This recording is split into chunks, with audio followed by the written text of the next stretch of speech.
As pessoas são felizes quando seus valores estão alinhados com os da empresa em que trabalham. A interação diária e constante de pessoas, processos e decisões moldam a cultura da companhia. A cultura nasce com os fundadores, mas evolui com o tempo. Ela é feita de mitos, ritos e valores. É fundamental ter cuidado na hora de tomar uma decisão que afete a cultura, pois coisas aparentemente banais podem colocar a empresa em um caminho desfavorável. Vou compartilhar as 11 lições indispensáveis para gerir pessoas e construir cultura que eu aprendi ao longo dos anos nas empresas em que trabalhei, mas também com grandes mestres que construíram empresas de sucesso. Primeira lição: a cultura nasce no primeiro dia. Logo, muito cuidado com o que você vai fazer no primeiro dia da sua empresa. A cultura nasce dos valores de seus fundadores. As práticas definidas nesse momento são as sementes que vão crescer rapidamente e definir a sua empresa. Vale a pena pensar no conjunto de valores e processos chaves que são importantes para você.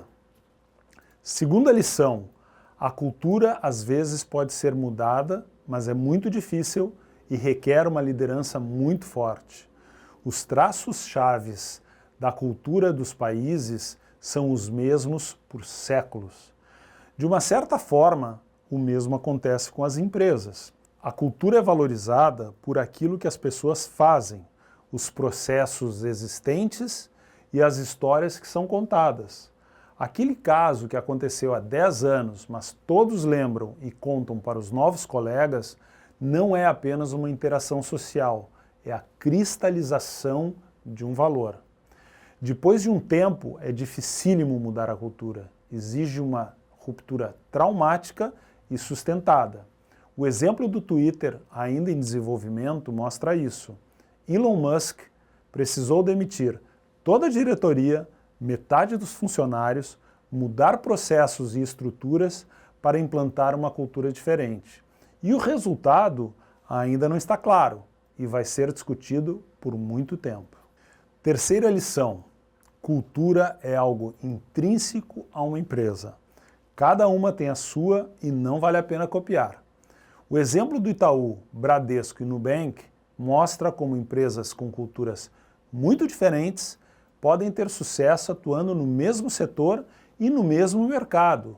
São 3 culturas fortes e muito distintas.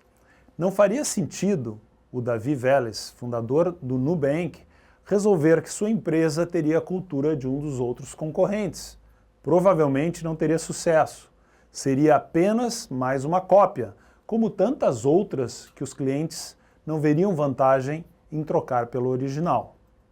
Outro exemplo é a Netflix. Sua cultura não é para todos.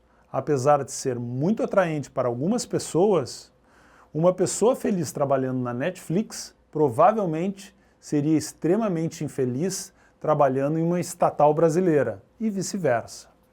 É possível ser bem-sucedido com culturas diferentes, mas o contexto também ajuda a formar a cultura. Por exemplo, uma empresa que fabrica aviões, como a Embraer, não pode correr os riscos que o Google corre. O novo avião vai ter que voar e ser seguro já em seu primeiro voo. Por outro lado, o Google lança produtos inacabados porque a interação com os clientes é que vai ajudar a definir o que é mais importante desenvolver. Quarta lição: pessoas criam a cultura que reforça o comportamento das pessoas, que reforça a cultura. É um ciclo poderoso e deve ser administrado com muito cuidado. Contratar uma pessoa errada pode ter um impacto pequeno, mas é sempre um risco que empresas de sucesso não admitem correr. Pessoas com valores desalinhados vão diluir a cultura e causar a perda de elementos chaves. Empresas de sucesso tratam esse processo com muito rigor, como é o caso da Netflix. Eles chegaram a fazer uma apresentação que se tornou famosa sobre sua cultura, onde falam de maneira clara que a empresa não é para todos. você tem que ter determinadas características para ser feliz lá. Recrutar as pessoas certas reduz custo e acelera o crescimento da empresa. Vários estudos mostram que contratar errado custa mais caro do que se imaginava.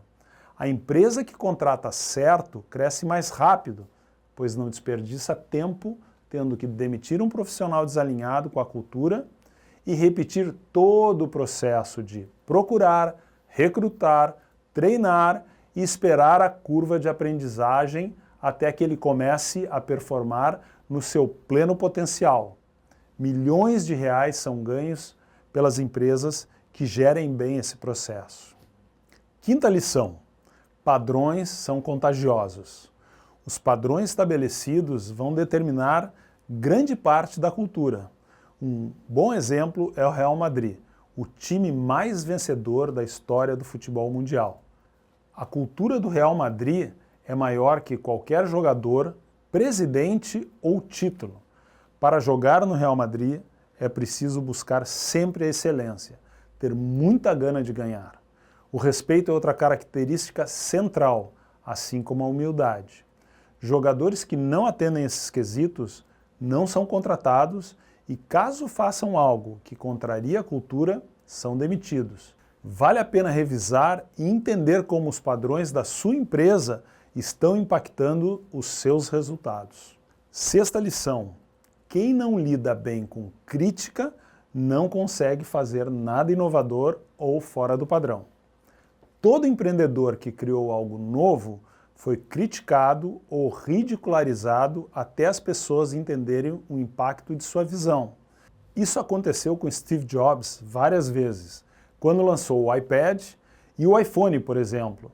Steve Ballmer, então CEO da Microsoft, riu quando perguntado sobre o que achava do produto.